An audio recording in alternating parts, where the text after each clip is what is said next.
నెహెమ్యా గ్రంథము 3వ అధ్యాయములో మొదటి నుండి కొన్ని వచనాలు చదువుతున్నాను. నెహెమ్యా గ్రంథము అధ్యాయం 3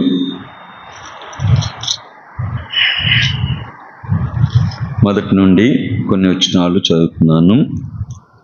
ప్రధాన యాజకుడైన ఎలియాషీబును అతని సహోదరులైన యాజకులను లేచి గొర్రెల గుమ్మమును కట్టి ప్రతిష్ఠించి తలుపులు నిలిపిరి.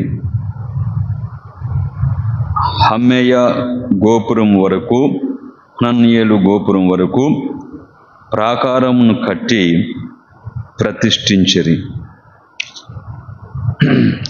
ప్రార్థన చేద్దాం. జీవం కలిగిన పరమ తండ్రి, మీకు స్తోత్రములు చెల్లిస్తూ ఉన్నాం. యేసుక్రీస్తునందు మాకు దయచేసిన గొప్ప రక్షణకై స్తోత్రములు ప్రభువా. హెబ్రోన్ క్రిస్టియన్ అసెంబ్లీ ఒంగోలు పరిశుద్ధులను బట్టి స్తోత్రములు ప్రభువా. మా జీవితంలో మాకునైనా ఎన్నిక లేని మమ్మలను మీరు ప్రేమించి ఎన్నిక చేసుకొని కోరుకొని మీరు గణపరిచిన భాగ్యముకై స్తోత్రములు. తిరిగి మేము ఏ రీతిగా మిమ్మను స్తుతించి కొనియాడిన గణపరిచిన రుణస్థులం, మీరే మహిమ పొందండి ప్రభువా. సంఘమును ప్రేమించి అనుగ్రహిస్తున్న పరిచర్యలు, ప్రార్థనలు, వాటి జవాబులు, సంఘమునకు ప్రభువా మీరు అనుగ్రహిస్తున్న మరి మేలులు, ఉపకారాలు అన్నిటిని బట్టి స్తుతిస్తున్నాం. ఇంకను సంఘమునకు చేరి వచ్చిన కుటుంబాలకు ప్రభువా, వ్యక్తులకు మీ సహాయం ఇచ్చి విశ్వాసములో వృద్ధి చేయండి, ఆత్మీయంగా అభివృద్ధిపరచండి.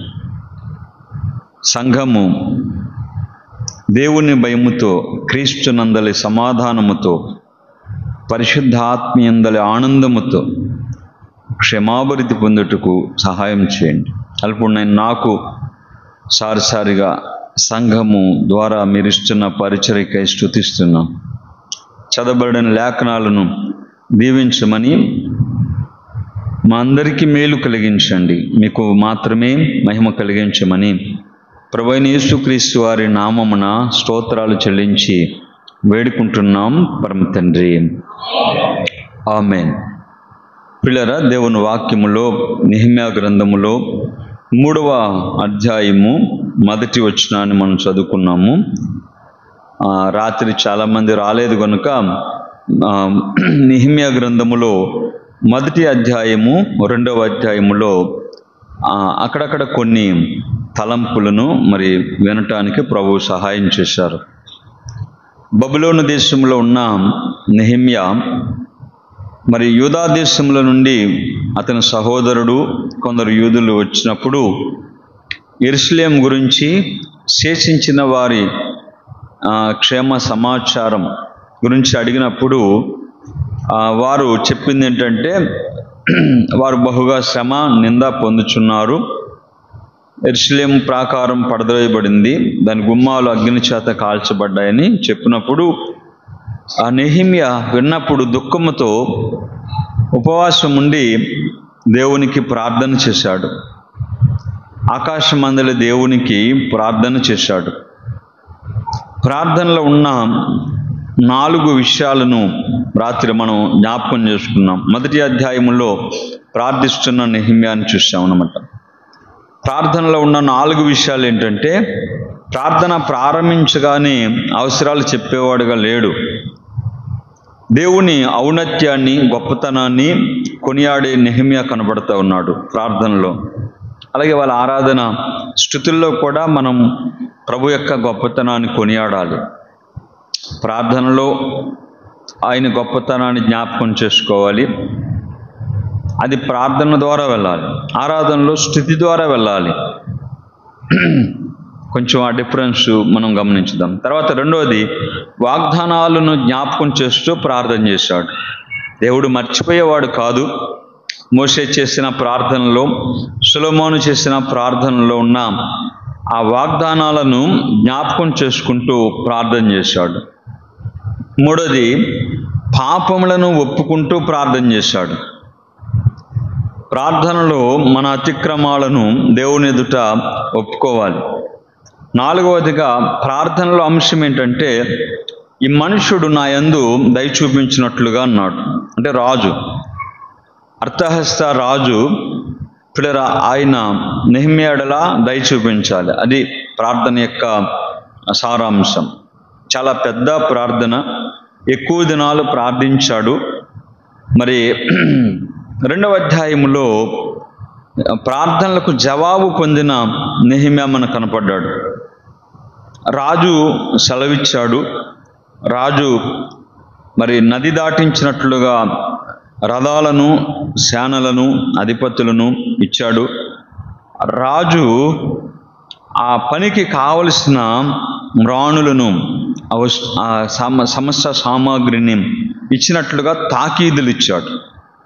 సెలవిచ్చిన రాజు, సైన్యమునిచ్చిన రాజు, తాకీదులు ఇచ్చిన రాజు. నెహెమ్యా పొందిన ప్రార్థనలకు జవాబులు అన్నమాట. కనుక నెహెమ్యా ప్రార్థనలకు దేవుడు జవాబిచ్చాడు. రాజు సెలవిచ్చేలాగా, రాజు సైన్యం ఇచ్చేలాగా, రాజు తాకీదులు ఇచ్చేలాగా మరి నెహెమ్యా ప్రార్థనలు కనపడ్డాయి. అందుకనే ఒక గొప్ప పని, దేవుని పని చేయగలిగాడు. పిల్లరా, మన ప్రార్థనల ద్వారా మరి ఏ పని జరుగుతుంది ఆలోచన చేసుకుందాం, పరిశీలన చేసుకుందాం. ఈరోజు 3వ అధ్యాయంలో మొదటి వచనాన్ని మనం చదువుకున్నాం. 3వ అధ్యాయంలో 32 వచనాలు ఉన్నాయి. ఇక్కడ ప్రాకారాన్ని కట్టేటువంటి పనివారు ఉన్నారు. ప్రాకారమును కట్టే పనివారు, చాలామంది పనివారు ఉన్నారు. మరి పనివారు వివరాలు కూడా రాశాడు. అందులో స్త్రీలు కూడా ఉన్నారు, అందులో అధికారులు ఉన్నారు, అందులో యాజకులు ఉన్నారు, అందులో వ్యాపారం చేసేవారు ఉన్నారు, అందులో బంగారం పనిచేసేవారు ఉన్నారు, కంసాలి వారు, రకరకాల పనివారులను మనం ఇక్కడ చూస్తాం. 3వ అధ్యాయం స్థానిక సంఘములో అనేకమైనటువంటి పనులుండగా అనేకమైనటువంటి పనివారు ఉంటారు అనేది ఈ 3వ అధ్యాయం చూపిస్తూ ఉంది. యెరూషలేం పట్టణం చుట్టూ ఉన్న ప్రాకారాన్ని కట్టిన పనివారిని అధ్యాయం చూపిస్తూ ఉందన్నమాట. అందులో మొదటి వచనం చదువుకున్నాం. పిల్లల ప్రధాన యాజకుడైన ఎల్యాషీబును అతని సహోదరులైన యాజకులు లేచి గొర్రెల గుమ్మమును కట్టి ప్రతిష్ఠించి తలుపులు నిలిపిరి అన్నాడు. ఈ వచనం మీద నా దృష్టి దేవుడు మళ్లించారు. ఆయన ఇచ్చిన ప్రేరేపణ ఏంటంటే, ఈ పనిలో ప్రధాన యాజకుడైన ఎల్యాషీబు ఉన్నాడు. మీరు గమనించారా? అతని సహోదరులైన యాజకులు ఉన్నారు మొదటి వచనంలో. అంటే ఈ పనిలో ఇది దేవుని పని అన్నాడు కదండి. ఈ పని ఎవరి పని? ప్రభు పని అని చెప్పాడనమాట. 5వ వచనంలో వారిని ఆనుకొని తేకోవీలను బాగు చేసిరి. అయితే జనుల అధికారులు తమ ప్రభువు పని అన్నాడు. అక్కడ ఈ పని నెహెమ్యా పని కాదు, ఈ పని ఎల్యాషీబు పని కాదు, ఈ పని ప్రభువు పని అని చెప్పాడనమాట. 4వ అధ్యాయంలో మీరు చదివితే పిల్లరా వచ్చిన 6 చూడండి. ఆయనను పని చేయుటకు జనులకు మనసు కలిగి ఉండెను అన్నాడు. అంటే ప్రభువు పని చేయటానికి జనులకు మనసు కలిగి ఉన్నదన్నాడు అనమాట. విన్నారా? అయితే ప్రధాన యాజకుడైన ఎల్యాషీబుకు అది ప్రభు పనని అర్థమైంది. ఆ ప్రభు పని చేయటానికి మనసు కలిగిన వాడు ఉన్నాడు. ఇంకో మాట కూడా చదువుతారా దేవుని వాక్యంలో? నెహెమ్యా గ్రంథం 6వ అధ్యాయంలో, నెహెమ్యా గ్రంథం 6వ అధ్యాయం వచ్చిన 3 చూడండి. అందుకు నేను చేయు పని గొప్పది అన్నాడు. నెహెమ్యా ఆ పని ఎలాంటిదో చెప్తున్నాడు అన్నమాట. గొప్పది, ప్రభువు పని అది గొప్ప పని. ఆ పని చేయటానికి జనులకు మనసు కలిగిందన్నాడు. విన్నారా పిల్లరా? ఇది సంఘము పని, ఇది దేవుని సంఘము పని, ఇది దేవుని సంఘము పని గొప్పది కనుక ఈ పని చేయటానికి మనకేం కలిగి ఉండాలి? మనసు కలిగి ఉండాలి కదండి. మన మనసు భోజనం చేసే దాని మీద ఉంటుంది కానీ భోజనం దగ్గర పని చేయటానికి మాత్రం ఉండదు. మీరేమనుకోవద్దు, అంటే ఊరికే హెచ్చరిక కోసం చెబుతున్నాను. చాలామందికి, అందరికీ కాదు, బైబిల్లో క్రొత్త నిబంధన ఆధారంగా కొందరు అన్నాడు కదా, కొందరు, అందరూ కాదు. క్రొత్త నిబంధనలో కొందరు గురించి, అందరి గురించి చెప్పట్లేదు. కొందరు మానుకుంటున్నారు. కొందరు అనే మాట ఉంది. కొందరు దేవునికి ఇష్టలుగా లేరు అనే మాట మనం కొందరు అనే మాట చూస్తాం అన్నమాట. కొందరికి తినటానికి ఉండేటువంటి మనసు కొందరికి పని చేయటానికి ఉండదు అన్నాడు. విన్నారా? నెహెమ్యా గ్రంథములో గోడ కట్టడానికి అందరికీ మనసు కలిగి ఉందంటండి. నేడు సంఘం అనేటువంటి మందిరములో లేక దేవుని సంఘములో మనసు అనే ప్రాకారాన్ని కట్టుకోవటానికి పిల్లరా మనకు పని కలిగి ఉండాలి, మనసు కలిగి ఉండాలి. కనుక ఈ పని ప్రభువు పని, ఈ పని గొప్పది. ఈ పని చేయటానికి జనులకు మనసు కలిగి ఉన్నదన్నాడు. అందులో ప్రధాన యాజకుడైన ఎల్యాషీబు కనబడుతూ ఉన్నాడు. మీరు గమనించారా? ఆయన ప్రధాన యాజకుడు. ప్రధాన యాజకుడు అంటే మనకు ఒక మాట చదివితే అర్థమైద్ది అన్నమాట. లేవియా కాండము 21వ అధ్యాయంలో, లేవి కాండము 21వ అధ్యాయములో మనకి ఒక మాట చదువుకుందాం. 21వ అధ్యాయము 4వ వచనం చూడండి. 4వ వచనంలో, అతడు తన ప్రజలలో యజమానుడు అన్నాడు గనుక తన్ను అపవిత్రపరుచుకొని సామాన్యునిగా చేసుకొనరాదు అన్నాడు అనమాట. ఇక్కడ 2 మాటలు ఉన్నాయి, యజమానుడు, సామాన్యుడు అని అందంట. పిల్లరా, ఇశ్రాయేలు ప్రజలలో 12 గోత్రాలలో లేవీ గోత్రం దేవుని సేవ నిమిత్తం దేవుడే కోరుకున్నాడు. నేను లేవీలను ఏర్పరచుకున్నాను. లేవీల్లో నుండే యాజకులు, లేవీల్లో నుండే పరిసయ్యులు, లేవీల్లో నుండే శాస్త్రులు, లేవీల్లో నుండే మరి ప్రధాన యాజకులు, ఆ తర్వాత లేవీలు సామాన్యమైనటువంటి వారుగా ఉన్నారన్నమాట. లేవీల్లోనే సామాన్యమైన వారు, ఒక గోత్రంలోని. ఇన్ని విధాల ఒక గోత్రంలో ఉన్న వారిని దేవుడు తన పని కొరకు ప్రత్యేకించుకున్నవాడు. అందులో 12 గోత్రాల్లో లేవీ గోత్రం ఒక ప్రత్యేకమైన గోత్రంగా కనబడుతూ ఉంది. వీళ్ళు దేవుని సేవ చేసేవారు.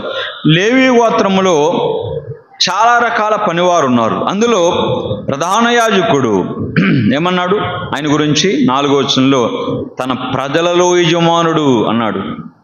తన ప్రజలలో యజమానుడు, లేవీలలో యజమానుడు, ఇశ్రాయేలులో యజమానుడు, మందిరములో ప్రాముఖ్యమైన వ్యక్తిగా కనబడుతూ ఉన్నాడు.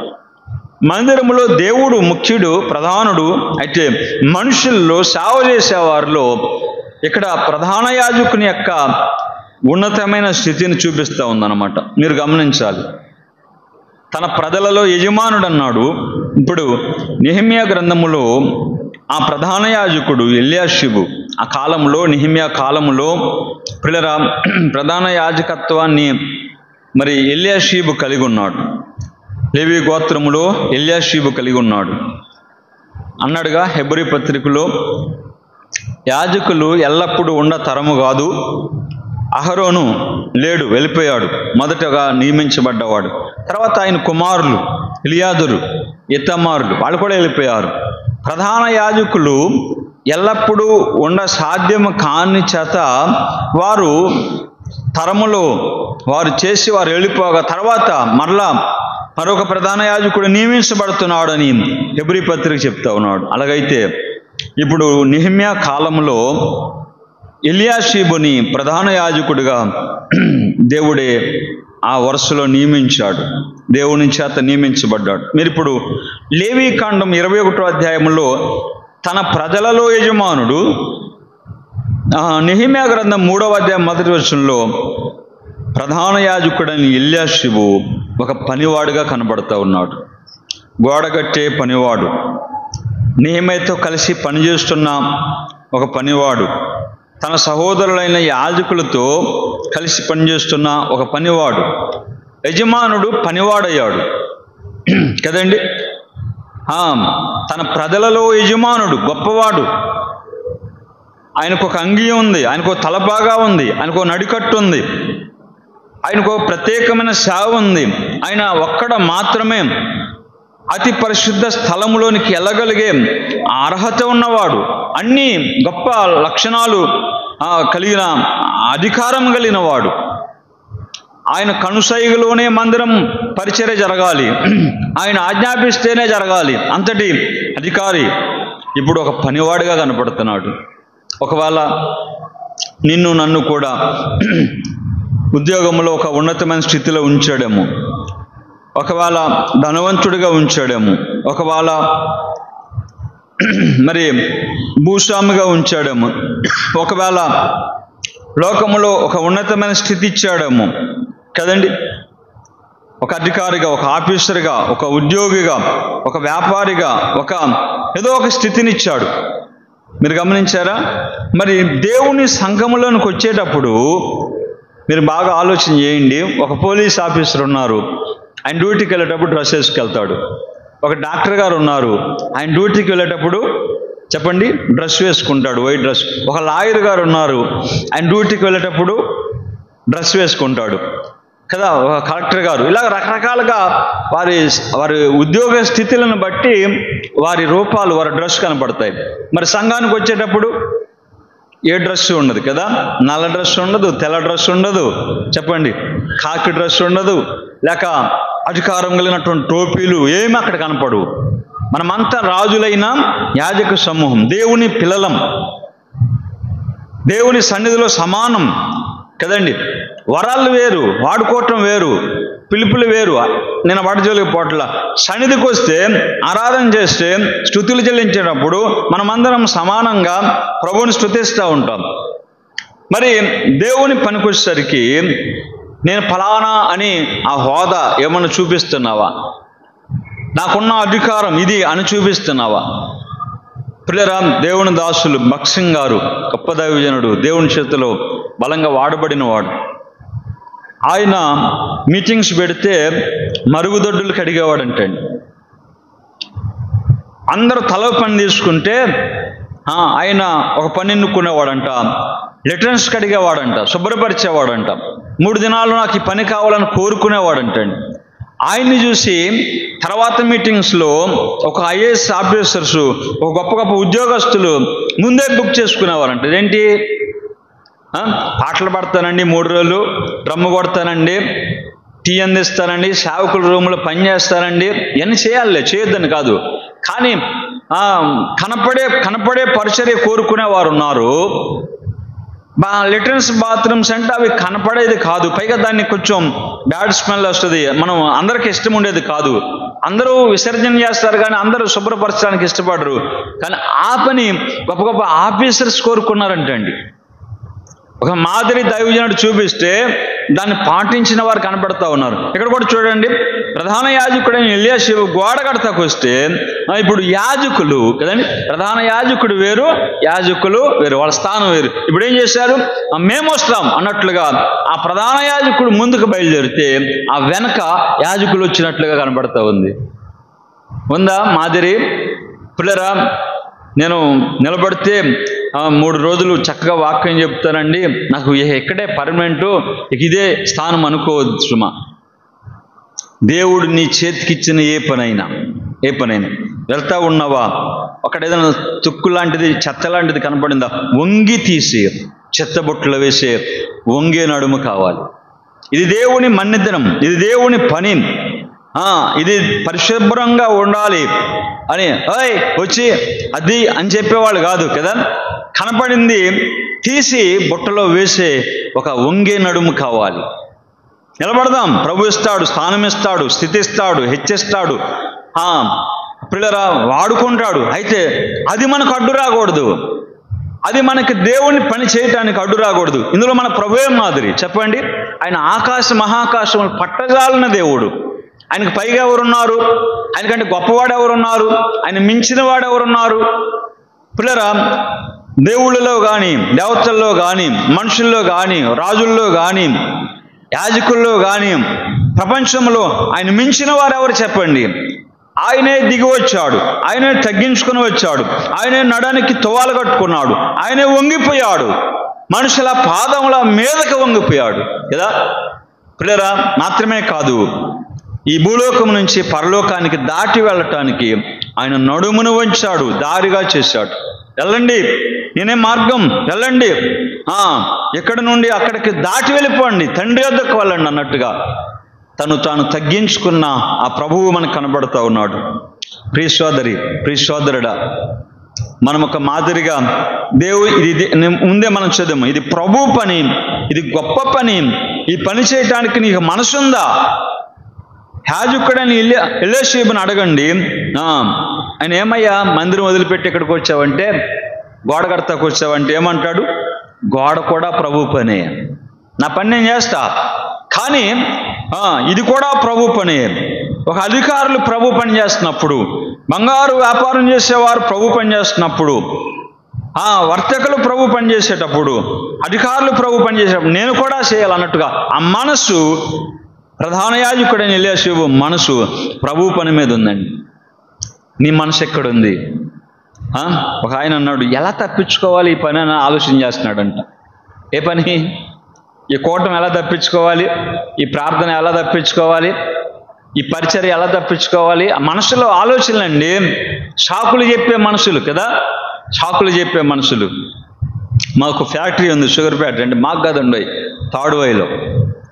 ఇప్పుడు అది మూతపడింది. ప్రార్థన చేయండి సహోదరులు, ఒక్కొక్కరు మళ్ళీ వేరే స్థలానికి వెళ్తున్నారు. చాలామంది వచ్చారు, చక్కగా ప్రభువుని సేవించారు. ఇప్పుడు మాకు చాలా క్లిష్టతరమైన పరిస్థితుల్లో సంఘం ఉంది. ప్రార్థన చేయండి.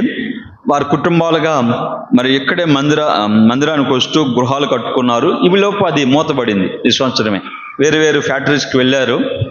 ఇల్లేమో ఇక్కడ, ఫ్యాక్టరీ ఏమో అక్కడ. మరి ప్రభు ఏం చేస్తారో ప్రార్థన చేయండి. అక్కడ షుగర్ ఫ్యాక్టరీ ఉంది.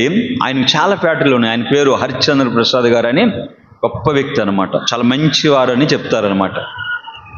ఆయన షుగర్ ఫ్యాక్టరీకి వస్తూ ఉంటే, కారులో వస్తూ ఉంటే కదండి, చాలా గొప్పవాడు కదా, కారులో వస్తూ ఉంటాడు, డ్రైవర్ ఉంటారు. వస్తూ ఉన్నప్పుడు ఫ్యాక్టరీకి వస్తూ ఉంటే లోన్కి ఎంటర్ అయిన తర్వాత ఒక చెరుకు ముక్క పడితే, కింద లారీలు వెళ్ళేటప్పుడు, ఫ్యాక్టరీకి వెళ్ళేటప్పుడు చెరుకు ముక్కలు పడిపోతుంటాయి, ఒక్కోసారి కట్టలు పడిపోతూ ఉంటాయి.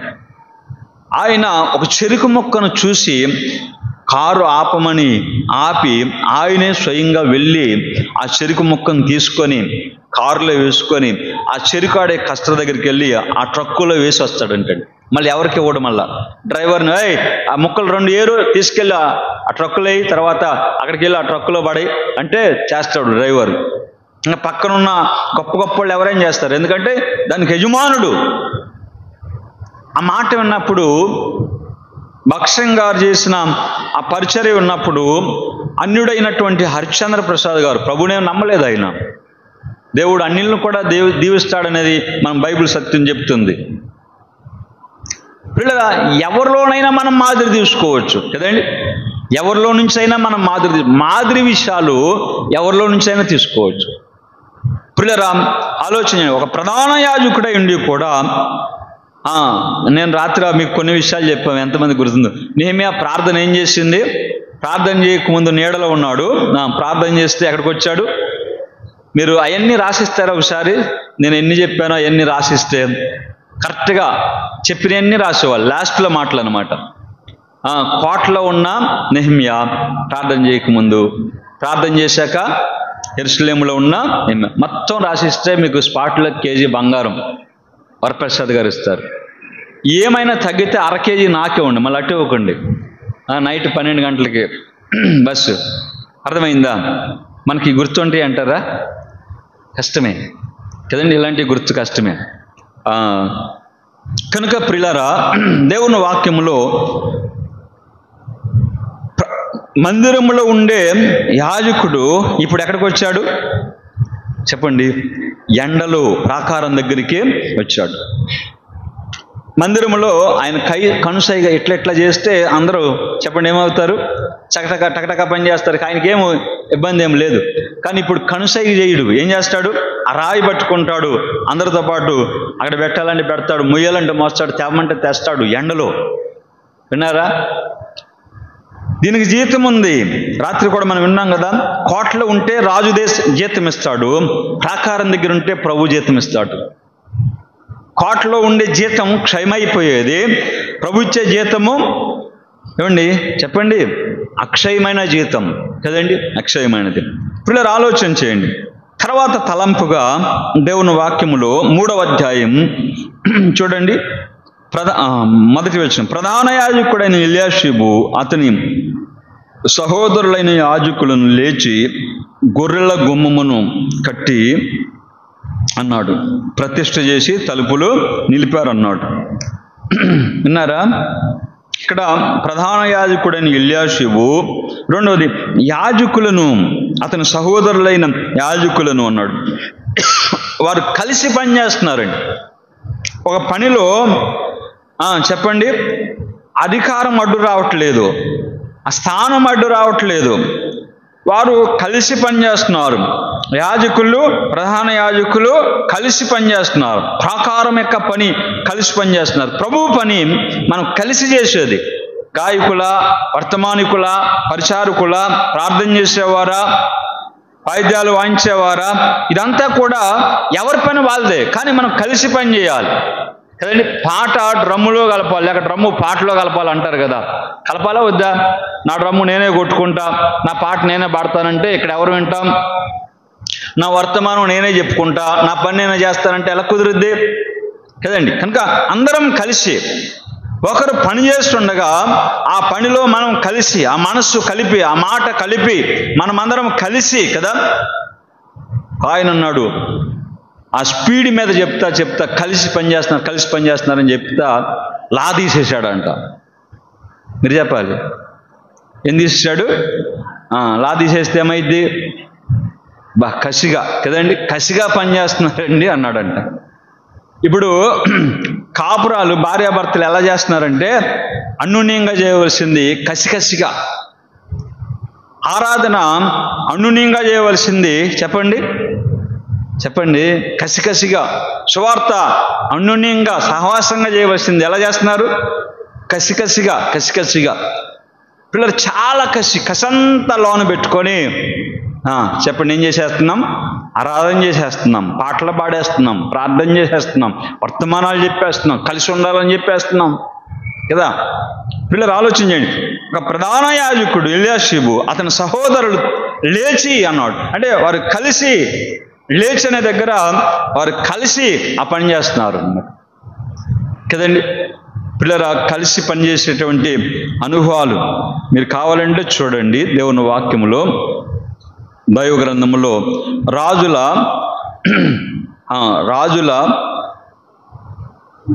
మొదటి గ్రంథం ఒక మాట చూడండి. రాజుల మొదటి గ్రంథం, దేవుని వాక్యములో రాజుల మొదటి గ్రంథములో ఒక మాట చూడండి. దేవుని వాక్యములో రాజుల మొదటి గ్రంథము, దేవుని వాక్యములో అధ్యాయము 6 చూడండి. అధ్యాయం 6 వచనం 7. అధ్యాయం 6 వచనం 7లో ఇట్లా రాయబడింది అనమాట. అయితే మందిరము కట్టు సమయమున అది ముందుగా సిద్ధపరిచి తెచ్చిన రాళ్లతో కట్టబడిను. మందిరము కట్టు స్థలమున చుట్టే గొడ్డలి మొదలైన ఇనుప పనిముట్ల ధ్వని ఎంత మాత్రమునో వినపడలేదు అన్నాడు అనమాట. విన్నారా? అయితే ఈ పనంతా చేసింది ఎవరు అంటే, మీరు చదువుకోండి. సొలొమోను కాలంలో దేవుని మందిరం కట్టబడతా ఉన్నప్పుడు మీరు చదువుకుంటే సొలొమోను సేవకులు, తర్వాత హీరాము సేవకులు అని రాయబడింది అనమాట. విన్నారా?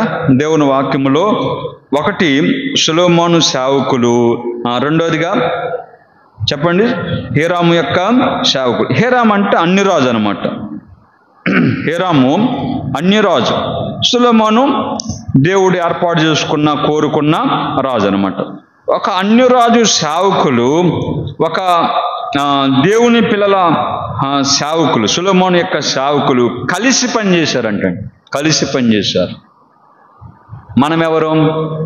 ఇందులో నమ్మని వారికి ఇక్కడ పనిచేయటానికి అవకాశం లేదు. రక్షించబడలేదా, బాప్తిస్మం తీసుకోలేదా, వారు ఆరాధన చేయరు, వారు ప్రార్థన చేయరు, వారు పాటలు పాడరు, వారు వాక్యం అందించరు, అది వేరు, వదిలేయండి. ఇప్పుడు అయితే మనం పనిచేసే మనం అందరం కూడా అన్యులు ఎవరు లేరు కదా, దేవుని పిల్లలం.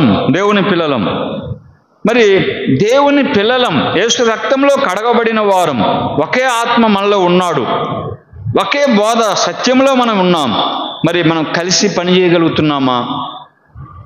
అడగండి. సొలొమోన్ని, హీరాముని అడగండి. ఆయన సేవకులు, ఈయన సేవకులు కలిసి పనిచేశారు. అక్కడ మందిరం కట్టే దగ్గర ఒక సుత్తి దెబ్బ కానీ, ఒక గొడ్డలి దెబ్బ కానీ లేదంటండి. ముందుగా సిద్ధపరిచిన ఆ రాళ్ళు, ఆ మ్రాణులు, చెక్కబడినటువంటి ఆ రాళ్ళు, ఆ మ్రాణులను ఏదైతే మందిరానికి కావాలో ఆ పిల్లల దాసులు, ఆ పనివారు చక్కగా పనిచేశారంటే. అందుకనే మందిరం దగ్గర ఏమనపడలేదు, ఒక శబ్దం వినపడలేదు.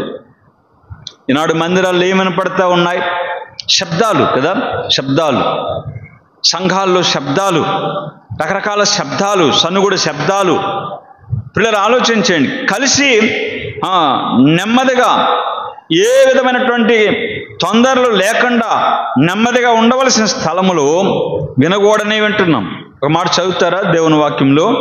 ముందుకు వెళ్ళిపోదాం. అపోస్తలుడైన పౌలు కొరింథీయులకు రాస్తూ మొదటి పత్రిక 11వ అధ్యాయం చూడండి. 11వ అధ్యాయంలో 16వ వచనం చూడండి. ఎవడైనను కలహప్రియుడుగా కనబడిన ఎడల మాలోనైనను దేవుని సంఘములోనైనను ఇట్టి ఆచారము లేదని వాడు తెలుసుకునవలెను అన్నాడు. విన్నారా? దేవుని సంఘము, దాని ఔన్నత్యాన్ని పౌలు భక్తుడు చూపిస్తున్నాడు. ఇది దేవుని సంఘం కదా. 16వ వచనంలో ఎవరి సంఘం అంట? చెప్పండి, ఎవడన్నా మాట చెప్పండి. దేవుని సంఘం. నీది కాదు, నాది కాదు, మనం పనివాళ్ళమే. పిల్లలు ఆలోచన చేయండి. కనుక దేవుని సంఘములో ఏముండదు అంటున్నాడు? కలహం ఉండదు, విభేదాలు ఉండవు, అసూయలు ఉండవు, మరి విమతములు ఏమి ఉండవు, అక్కడ కేకలు ఉండవు, అల్లరి ఉండదు. లేదని తెలుసుకోమన్నాడు. లేదని, ఇటు ఆచారము లేదని వాడు తెలుసుకోవాలన్నాడు. సంఘానికి వచ్చే మనం తెలుసుకోవాలి, ప్రభువుని నమ్మిన మనం తెలుసుకోవాలి, సహవాసానికి వచ్చే మనం తెలుసుకోవాలి. పిల్లలు అర్థమవుతుందా? కొంతమందికి అక్కడే ఉన్న మాట చదువు, కలహప్రియుడు అన్నాడు. ప్రతిదానికి కలహం, కలహానికి చెందిన మనసు, కలహానికి చెందిన మాటలు, కలహానికి చెందిన క్రియలు, కలహానికి చెందిన వంతులు మనుషులను చూస్తున్నాం మనం సంఘాలలో. పిల్లరా, మన సంఘాలకు అది దూరమగునుగాక. చెప్పండి ఆమేన్, చెప్పండి ఆమేన్. ఒక సొలొమోను కట్టిన మందిరంలో శబ్దం వినపడలేదు. ఎంత చక్కగా పనిచేస్తారు చూడండి. ఒక నెహెమ్యా గ్రంథంలో ప్రాకారం కట్టబడింది 3వ అధ్యాయంలో. చెప్పండి, ఎవరు కలహపడ్డారు అక్కడ? ప్రధాన యాజకుడు కలహపడ్డాడా? యాజకులు కలహపడ్డారా? అధికారులు కలహపడ్డారా? వర్తకులు కలహపడ్డారా? నెహెమ్యా గొప్ప వ్యక్తి కలహపడ్డాడా? ఎవరి మీద అరిశాడా? కేకలు వేశాడా? ఎంత మాదిరండి ఆ పని, ఎంత మాదిరిగా ఉందో చూడండి. పౌలు భక్తుడు అదే సంఘాల్లో ఉండాలని ఆయన తృష్ణ, ఆయన ఆపేక్ష, ఆయన చింత, ఆయన వేదన, ఆయన అభిలాష. పిల్లలు ఆలోచన చేయండి. ఈ కలహానికి మూలం నువ్వు కాకూడదు, ఈ కలహానికి కారణం నీ కుటుంబం కాకూడదు, ఈ విభేదాలకు, ఈ అల్లరకు పిల్లలు నువ్వు నేను కాకూడదు. ఒక ప్రధాన యాజకుడు వలె ఆయనతో కూడా యాజకులు వారు ఎలా కలిసి పనిచేస్తారు కదండి. ఒకటి, హోదా అడ్డు రాలేదు కదండి, హోదా అడ్డు రాలేదు. 2, చెప్పండి, ఎలాగ పని చేయమని దేవుడు చెప్పాడు, కలిసి పనిచేస్తున్నారు. 3వది, మీరు బాగా ఆలోచన చేయండి. ప్రధాన యాజకుడు అంటే ఆయన గొప్పవాడని మనం విన్నాం, యజమానుడని విన్నాం. యాజకులు అంటే సామాన్యమైన వారు, అంటే పెద్దవాడైన ప్రధాన యాజకుడు వయసును బట్టి, అనుభవాన్ని బట్టి, ఆత్మీయతను బట్టి పెద్దవాడైతే కదా ఆ స్థానం ఇచ్చేది. ప్రధాన యాజకుడు కావాలంటే ఎవరిని పడితే వాళ్ళని చేయరు కదా. కనుక ఇప్పుడు యాజకులు అంటే ఇంకా తక్కువ స్థితిలో ఉన్నారు, ఇంకా వీళ్ళు ఎదగాలి, వీళ్ళు ఇంకా పైకి రావాలి. కనుక ఇప్పుడు మీరు చూడండి, ఆత్మీయంగా పెద్దవాడు, ఆత్మీయంగా చిన్నవారు, పెద్దవాడు చిన్నవాడితో కలిసి పనిచేస్తున్నాడు. ఒక పౌలు తిమోతితో కలిసి పనిచేస్తున్నాడు, ఒక నయోమి రూతుతో కలిసి పనిచేస్తూ ఉంది, ఒక ఏలియా ఒక ఎలీషాతో కలిసి పనిచేస్తూ ఉన్నాడు. వారు ఆత్మీయులే. ఒక ఏలియాని తీసుకోండి, ఒక పౌలుని తీసుకోండి, ఒక నయోమిని తీసుకోండి, వాళ్ళు పెద్దవాళ్లే, ఆత్మీయులే. అంత మాత్రాన చిన్నలను తృణీకరించేవారు కాదు కదండి. నేడు పిల్లరా, ఈ స్థితి మనకి దేవుని పనికి అడ్డు రాకూడదు. పరామర్శించట్లో, వారిని పలకరించట్లో, వారిని పురుకొల్పుట్లో, వారితో కలిసి ఒకవేళ పనిచేసే విషయం వస్తే మనం తగ్గిపోయి వారిని కలుపుకొని కదా. నిజమే, పౌలుని అడగండి, తిమోతిని అన్నాడు కూడా తృణీకరించలా. లేక తిమోతిని అడగండి, ఏమయ్య ఆయన లోకం చుట్టిన వీరుడు కదా, భూలోకాన్ని తల కిందులు చేసిన గొప్ప సువార్థికుడు కదా, మరి నేనేమన్నా తృణీకరించాడా అంటే తిమోతి ఏమంటాడు చెప్పండి? లేదు అంటాడు కదండి. నిజమే పిల్లరా, మనము ఎంతటి వారమైనా ఆ చిన్న వారిని పురుకొలిపి వారితో కలిసి వారితో పనిచేస్తూ, ఆ ప్రభు పని చేస్తూ వారిని కూడా ముందుకు తీసుకురావాలి. ఒక ఆయన అన్నాడు, లోకంలో ఒక సామెత ఉంది కదా, నేటి బాలలే రేపటి పౌరులు అన్నాడు. అలా నీ లోకం అంటే మనమేమనాలి? నేడు ఆ చిన్నవాడు, ఆ తిమోతి రేపేమయ్యాడు? ఒక గొప్ప దైవజనుడు అయ్యాడు కదా, అయ్యాడా లేదా? ఆ యవనస్తుడు, ఆ పరిచారకుడు, పిల్లరా పౌలుని వెంబడించిన ఆ శిష్యుడు, పిల్లరా దైవజనుడా అన్నాడు కదా. చిన్నవాడే కానీ ఏమయ్యాడు? దైవజనుడు అయిపోయాడు కదా. ఏమే, ఇప్పుడు చిన్నగా పాడతా మొదలు పెడితే, అవకాశం ఇస్తే వాళ్ళకి రేపు చక్కగా పాడగలుగుతారు. ఇప్పుడు చిన్నగా పరిచర్య వారికి అప్పగిస్తే రేపు చక్కగా పరిచర్య చేయగలుగుతారు. పిల్లరా, ఇప్పుడు చిన్నగా దేవుని వాక్యానికి అవకాశం ఇస్తే రేపు చక్కగా వాక్యం అందించడానికి అవకాశం కలుగుద్ది. పిల్లలు, నేటి సంఘాలలో నేటి చిన్నవారు, ఆత్మీయులైన అనబడిన వారు రేపు గొప్పవారు అవుతారు, పెద్దవారు అవుతారు. ఒక ప్రధాన యాజకుడైన ఎలీషాబులు కావాలి, ఒక పౌలు లాంటి వారు కావాలి, ఒక ఏలియా లాంటి వారు కావాలి, ఒక నయోమి లాంటి వారు కావాలి సంఘాలకు కదండి. పిల్లల, దేవుని వాక్యములో నెహెమ్యా గ్రంథములో మళ్ళా 3వ అధ్యాయం చూడండి. 3వ అధ్యాయంలో మొదటి వచనంలో పిల్లల, దేవుని వాక్యములో నెహెమ్యా గ్రంథము అధ్యాయం 3 మొదటి వచనంలో మనం చదువుకున్న భాగంలో, ప్రధాన యాజకుడైన ఎల్యాషీబును అతని సహోదరులైన యాజకులను లేచి గొర్రెల గుమ్మము కట్టి ప్రతిష్ఠించి తలుపులు నిలిపారన్నాడు. పని ప్రారంభము చేసి పని ముగించారు కదా. పని ప్రారంభం చేసి ఏం చేశారు? ముగించారు. అది కావాలి. నేను పరుగును చెప్పాలి, ఆ తర్వాత మాట. ఆపాడా? ముగించాడా? నా పరుగు నేను కడముట్టించాను. దమస్కు గేటు దగ్గర మొదలుపెట్టి నీరో చక్రవర్తి రోమా చెరసాలలో అక్కడ పరుగు ముగిసిందన్నారు. ఎక్కడ ఆపల. పరిగెడుతుండగా అడ్డులొచ్చాయి, పరిగెడుతుండగా ఆపదలు, నిందలు, శ్రమలు, ఆర్థికాలు, ఆకలి, దప్పిక, జైళ్ళు, అధికారులు, నిందలు, శోధనలు, కష్టాలు, కన్నీరు, అదే ప్రమాదాలు, ఆపదలు, కపట సహోదరులు ఎన్ని వచ్చినా చెప్పండి, ఆపినవాడు నా పరుగు నేను కడముట్టించాను.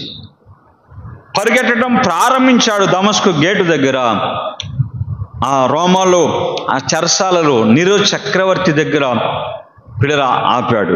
ఈయన ఆపలా, వాళ్ళు ఆపారు. ఆ నీరో చక్రవర్తి, ఆ క్రూరుడు ఆ చిరఛేదనం చేశాడు, తల తీశాడు అన్నమాట. పౌలు భక్తుని యొక్క తల తీశాడు. నేడు కూడా చూస్తున్నాం కదా, మొన్న ప్రవీణ్ గారు కదండి. అంతే, అప్పుడు మీడియా లేదు, ఇప్పుడు మీడియా ఉంది, అంతే. ఇదేం కొత్తదేం కాదు చరిత్రలో. ఆనాడు హేబేల మీద పడి కయ్యూను ఏం చేశాడు? అప్పుడు మీడియా లేదు కదండి. ఆదికాండం 4వ అధ్యాయంలో స్టార్ట్ అయింది. 7గురిలో ఒకడు స్టెఫను ఏమయ్యాడు? హతసాక్షి అయ్యాడు కదా. పిల్లరా, దేవుని పని చేసిన ఎవరినైనా చంపుద్ది లోకం అన్నాడు కదా. యెరూషలేమా ప్రవక్తలను చంపుదానా అన్నాడు ప్రభువారు. కనుక భయమేం లేదు, ప్రభు సహాయం చేస్తాడు. మరి నీ పరుగు ఎందుకు ఆపావు? ఇవాళ ఆరాధన చేసావు, రేపు చెయ్యు. ఇవాళ ప్రార్థన కూడికి వస్తావు, రేపు రావు. ఏదో చెప్తావు సాకు కదా, ఆగిపోయావు. సాగలేనంటావు, ఆగిపోయానంటావు, కారణం ఏదో చెప్తావు. పిల్లరా, అతికిస్తావు. దానికి అతకపోయినా దానికి అతికిస్తావు. అతికినట్లుగా నిజమేలా మానుకున్నారులే అన్నట్టుగా అతికిస్తావు. అడగండి, ఒక ఎల్యాషీబుని అడగండి. పని ప్రారంభం చేస్తే, పని మొదలు పెడితే ఎన్ని దినాలు ఆ పని చేసింది వాళ్ళు? 6వ అధ్యాయంలో 15వ వచనంలో 52 దినాలు అన్నాడండి. ఎండలో పని, రోజు పని, 52 దినాల పని. పిల్లల రాళ్ల పని, కష్టముతో కూడిన పని. సుకుమారులు కదా యాజకులు అంటే, ఏమన్నా ఏమండి పనిచేసిన వాళ్ళు కాదు కదా. చేతులు బొబ్బలు, ఎండ దెబ్బకి తట్టుకోలేని పరిస్థితి. అయినా అది పూర్తయ్యే వరకు ఆ ప్రాకారం వారికి ఎక్కడి నుంచి ఎక్కడికి ఇవ్వబడిందంట? 3వ అధ్యాయంలో పిల్లరా గొర్రెల గుమ్మము కట్టించారంటే, ఎక్కడి నుంచి? హమ్మయ్య గోపురం వరకు, హననీయుల గోపురం వరకు ప్రాకారమును కట్టి అన్నాడు. అంటే హమ్మయ్య గోపురం మొదలుకొని హననీయుల గోపురం వరకు ఆ మధ్యలో ఉన్న ఆ గొర్రెల గుమ్మాన్ని కట్టి, ప్రాకారం కట్టి, తలుపులు పెట్టి నిలిపి వాటిని ప్రతిష్ఠ చేశారన్నాడు. పని ప్రారంభం చేసిన వాళ్ళు పని ముగించారు అనేది చెప్తా ఉన్నాడు. పిల్లల విశ్వాస జీవితం ప్రారంభం చేశావు, ఆగిపోకూడదు. ఎర్ర సముద్రం అడ్డు రావచ్చు, యర్దానులు అడ్డు రావచ్చు, ఎరుకో ప్రాకారాలు అడ్డు రావచ్చు. వారు ఆగిపోలా కదండి, వారు ఆగిపోలా, సాగిపోయారు. పిల్లరా గమనించుదాం దేవుని వాక్యాన్ని.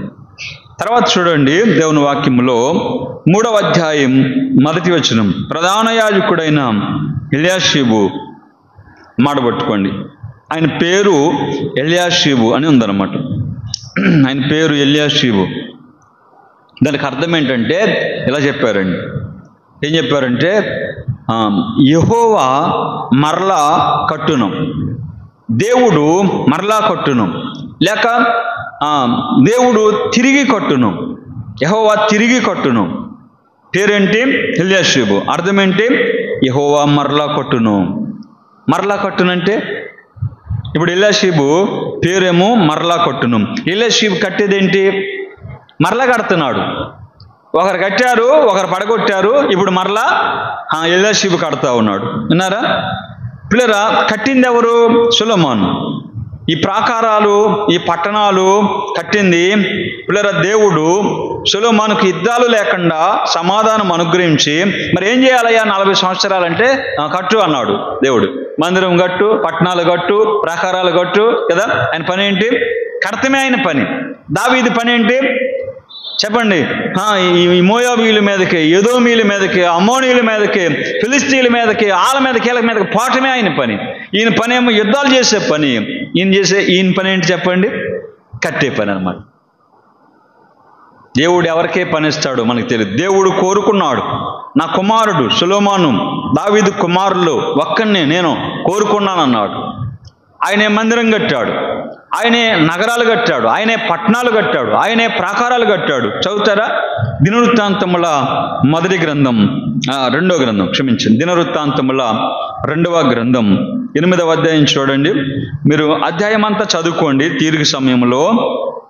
1వ వచనంలో సొలొమోను యెహోవా మందిరమును తన నగరును కట్టించిన 20 సంవత్సరములు అన్నాడు.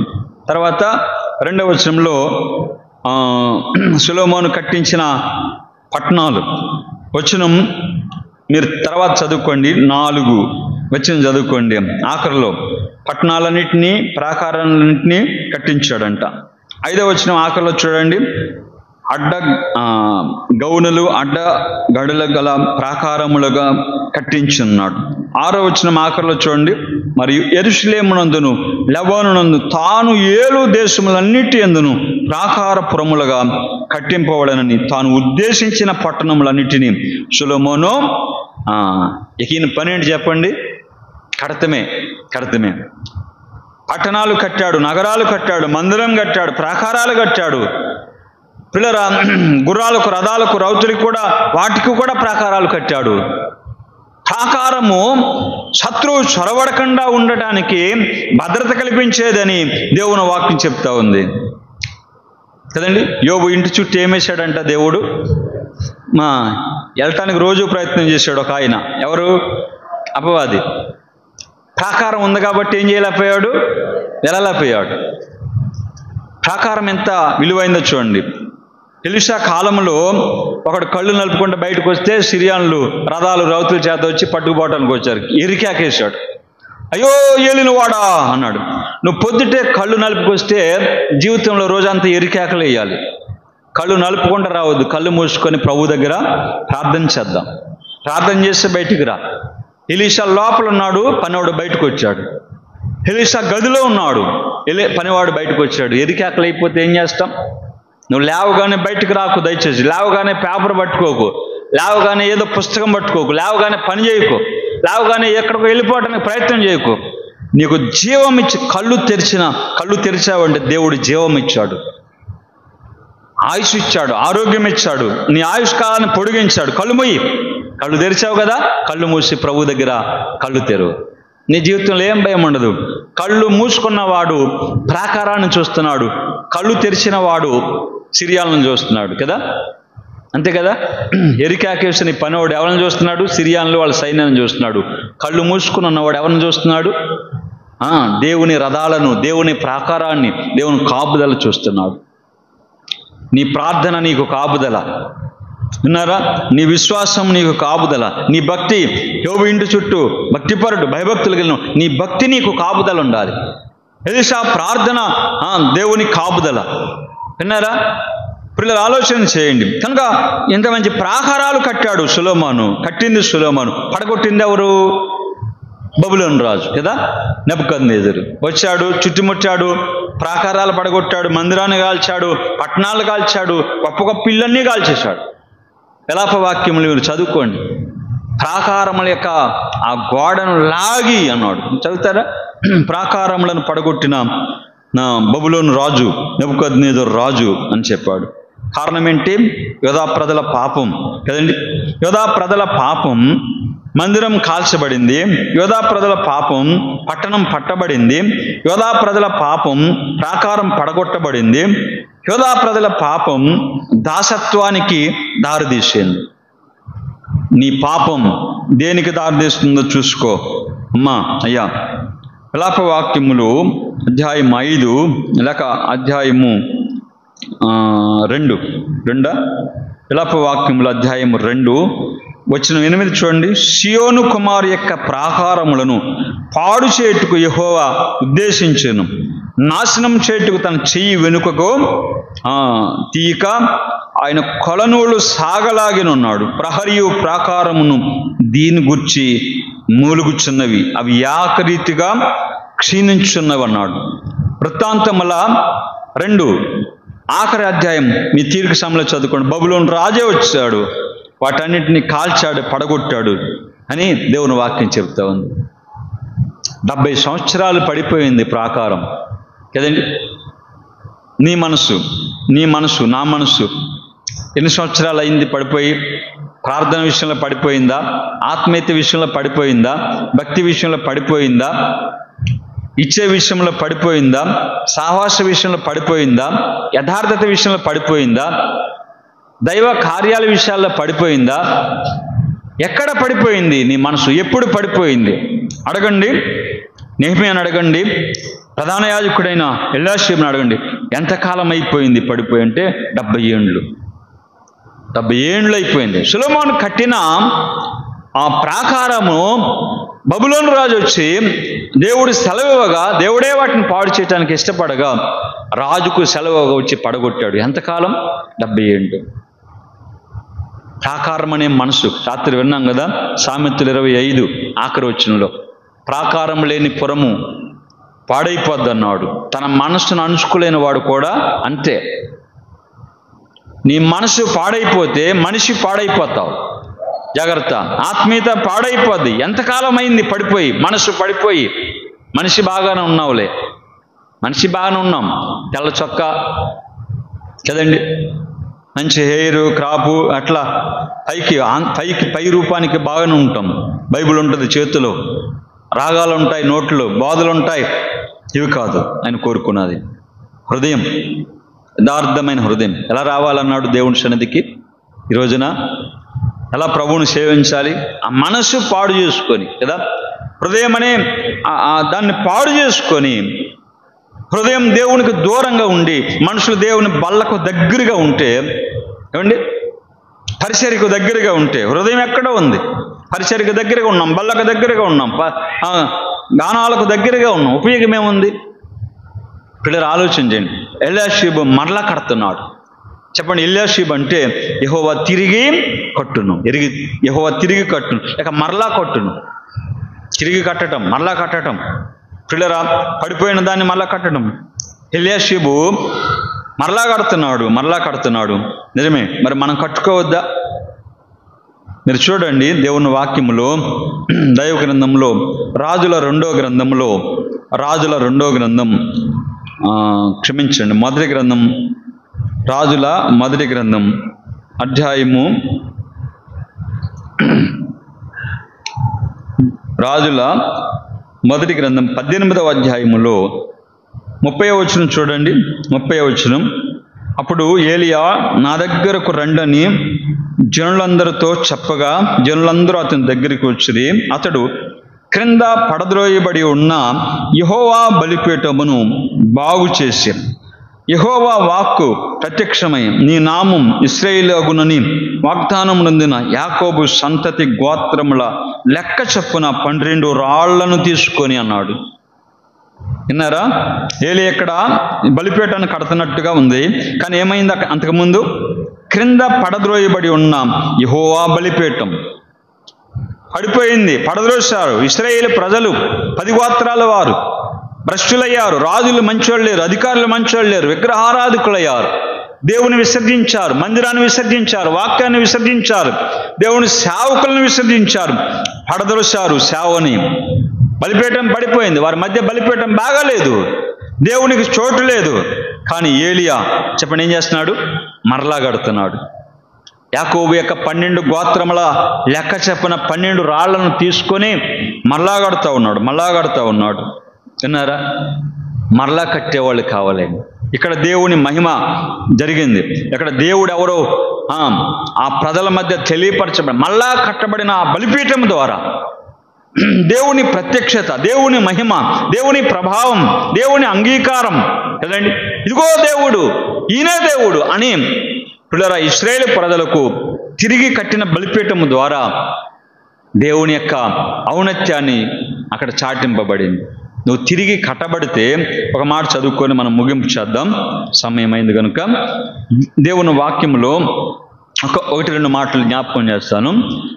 ఆది కాండములో ఆదాము నిర్మించింది ఎవరు? దేవుడు. పడగొట్టింది ఎవరు? అపవాది. మళ్ళా కట్టింది ఎవరు? దేవుడే కదా. ఆయన తిరిగి కట్టేవాడు. ఆది కాండము 2వ అధ్యాయంలో ఆదామును నిర్మించిన వాడు తన చేతులతో, ఆయన చేతులతో, ఆయన రూపంలో, ఆయన జీవం ఇచ్చి, ఆయన నాటిన, ఆయన కలుగు చేసిన తోట, యెహోవా తోట, ఏదెను తోట ఆయన ఇస్తే పిల్లరా పడగొట్టాడు.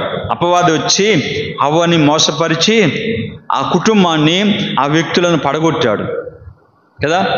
దేవుడు కట్టిన కుటుంబాన్ని అపవాది పడగొడితే మళ్ళా దేవుడు మరలా కట్టాడు ఒక బలి ద్వారా కదండి. పాప మానవులైన మనం కూడా అపవాది చేతిలో పడ్డాం. దేవుడు మనల్ని పుట్టించాడు, దేవుడు మనల్ని పెంచాడు, దేవుడు మనకు అన్నీ ఇచ్చాడు. కానీ అపవాది మనల్ని పడగొట్టాడు. ఏ భేదము లేదు చెప్పండి. అందరా కొందరా? ఆదాము అవ్వల మాత్రమే కాదు, అందరం పిల్లర పడిపోయిన వారిని యేసుక్రీస్తు శిలువ మరణ పునరుద్ధానము ద్వారా తిరిగి మళ్ళీ ఆయన కట్టాడు.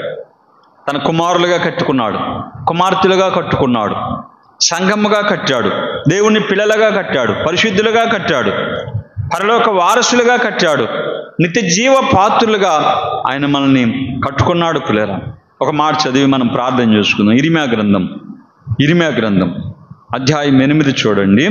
దేవుని వాక్యములో ఇర్మియా గ్రంథము అధ్యాయము 8లో పిల్లరా, అధ్యాయం 8:4 చూడండి. మరి యెహోవా ఇలాగ సెలవిస్తున్నాడని వారితో చెప్పమన్నాడు. మనుషులు పడి తిరిగి లేవకుందురా, ఒక క్వశ్చన్ మార్క్ అనమాట.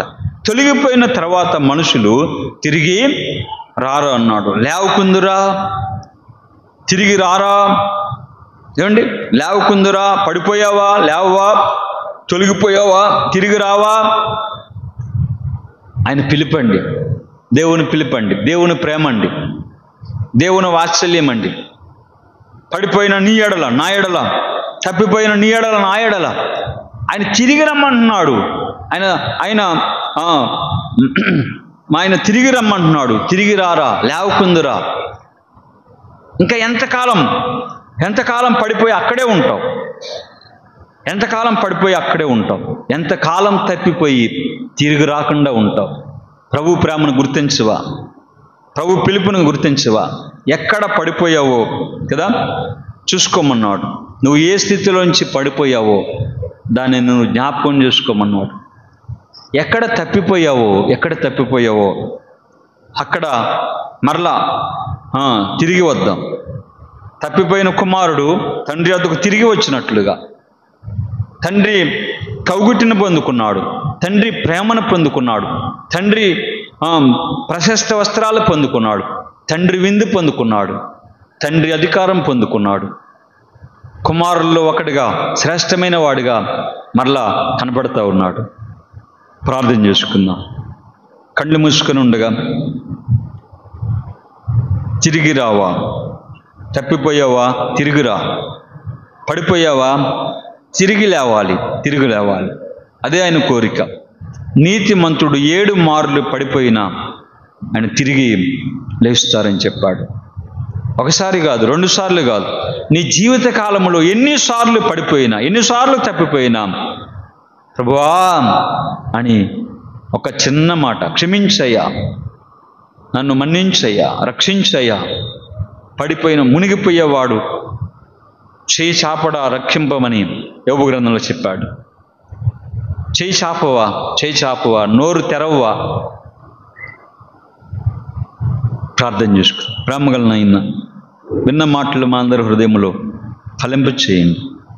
తిరిగి మళ్ళా కూడికకు సిద్ధపరచమని యేసు ప్రభువు నామముని స్తుతించి వేడుకుంటున్నాం పరమ తండ్రి. ఆమేన్.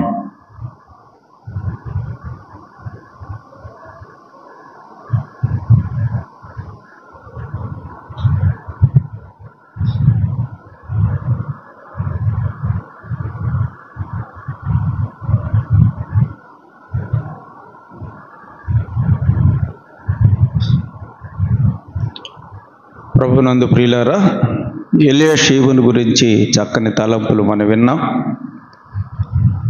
ఎలీషీబు ప్రధాన యాజకుడు, ఆయన యజమానుడు, ఘనత కలిగినటువంటి వాడు. ఇశ్రాయేలీలందరిలో కూడా చాలా ఘనత కలిగినటువంటి గొప్పవాడు. అటువంటి ప్రధాన యాజకుడైన ఆ ఎలీషీబు తను తాను తగ్గించుకొని దేవుని పని చేయటానికి, యెరూషలేము యొక్క ఆ పట్టణ ప్రాకారం కట్టడానికి, ఆయన ఎండలో కష్టపడి పని చేయటానికి ముందుకు రావడం మనకందరికీ కూడా అది మాదిరి. మరి మనం కూడా లోకరీతిగా ఎంత ఘనతలు కలిగిన వారమైనా, విద్యావేత్తలమైనా, దేవుని పనికి వచ్చేటప్పటికి అందరం కూడా సమానమే. ఇక్కడ అలాంటి ఆధిక్యతలు, ఆధిపత్యాలు మనం చూపించకూడదు.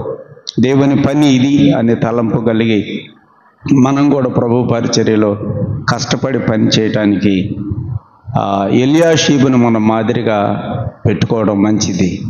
మరి అలాగ ఉంటున్నామా? మనం ఒకసారి ఆత్మ పరిశీలన మనం చేసుకోవాలి. దేవుని పనిని చేయటానికి మనం ముందుకు రాగలుగుతున్నామా? ఏ పనైనా చేయటానికి, ఏ పనైనా, కనపడే పనైనా, కనపడని పనైనా, ఏ పని చేయటానికైనా ముందుకు రావడం మనం నేర్చుకోవాలి.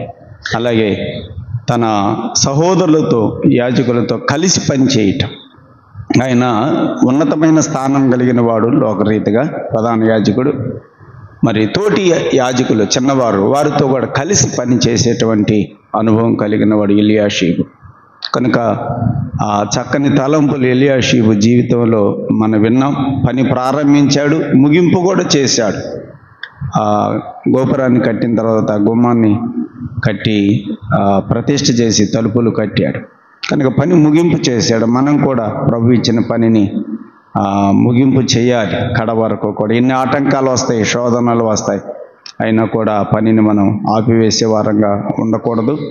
అలాగే ఎలియాషీబు అంటే అర్థం దేవుడు తిరిగి కడతాడని. అపవాది పడగొట్టేవాడైతే తిరిగి కట్టే వారంగా మనం కూడా ఉండాలి. మనల్ని మనం కట్టుకోవాలి. మనల్ని పడగొడతాడు సాతాను, కాబట్టి మనల్ని మనం తిరిగి కట్టుకుందాం. పడిపోవద్దు. మన మనసులను పాడు చేస్తాడు అపవాది.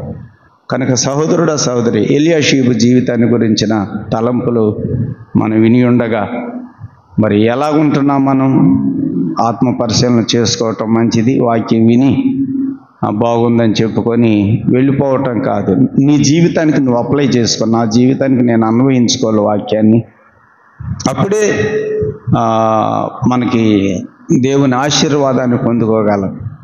కాబట్టి చక్కని తలంపులు అందించిన దేవుని దాసులు విజయానందం గారికి వందనాలు తెలియజేస్తున్నాం. క్రింద భోజనాలు వచ్చి ఉన్నాయి, భోజనాలు ఉన్నాయి అందరికీ. అందరూ భోంచేసి మరలా తిరిగి 2 గంటలకి మనం కూడిక ప్రారంభించబడుతుంది. 2:30 నుంచి 3:30 వరకు మరలా వర్తమానం ఉంటుంది. కనుక అందరూ కూడా భోంచేసుకొని తిరిగి కూడిక సిద్ధపడాలని ప్రేమతో మనవి చేస్తూ ఉన్నాం. చిన్న ప్రార్థన చేసి క్రింద భోజనాలకు వెళ్దాం. ప్రభువా, నీకు స్తోత్రములు చెల్లిస్తున్నాం. అయినా ఈ ప్రభు దినమున సంఘమును సమకూర్చి ఆరాధించే కృప మీరు మాకు ఇచ్చారు.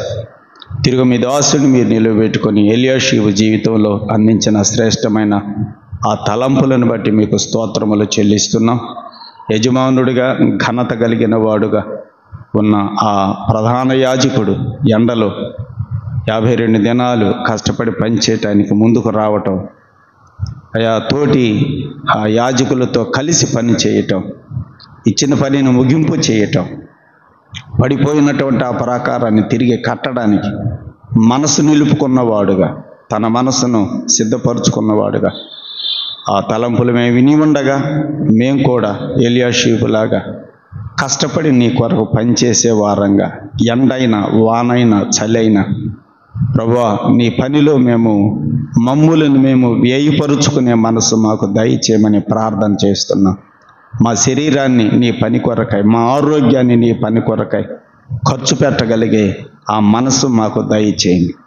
మా శరీరాన్ని కాపాడుకోవటం కాదు, మా ఆరోగ్యాన్ని కాపాడుకోవటం కాదు, నీ కొరకు మేము నలిగిపోయే వారంగా, నీ కొరకు మేము వాడిపోయే వారంగా ఆ మనసు మాకు దయచేయండి. ఇచ్చిన పనిని కడముట్టించేటువంటి కృప మాకు అందరికీ దయచేయమని ప్రార్థన చేస్తున్నాం. విన్న వాక్యం వృధా పోకూడదు ప్రభు. ఎవరెవరిని అపవాది పడగొట్టాడు, ఏ కుటుంబాలను అపవాది పడగొట్టాడు, తిరిగి కట్టబడాలని మేము ప్రార్థన చేస్తున్నాం. తిరుగా మధ్యాహ్నం జరిగే కూడిక కొరకు కూడా మమ్మల్ని అందరినీ సిద్ధపరచమని వాక్యం చెప్పబోతున్న మీ దాసుని కూడా మీ ఆత్మచేత నింపి బలపరచుమని ప్రభువైన యేసుక్రీస్తు నామమున కృతజ్ఞతలు సమర్పించి వేడుకొనుచున్నాము తండ్రి. ఆమేన్. కూడిక ముగించబడింది. అందరికీ వందనాలు. సెలవు తీసుకుందాం.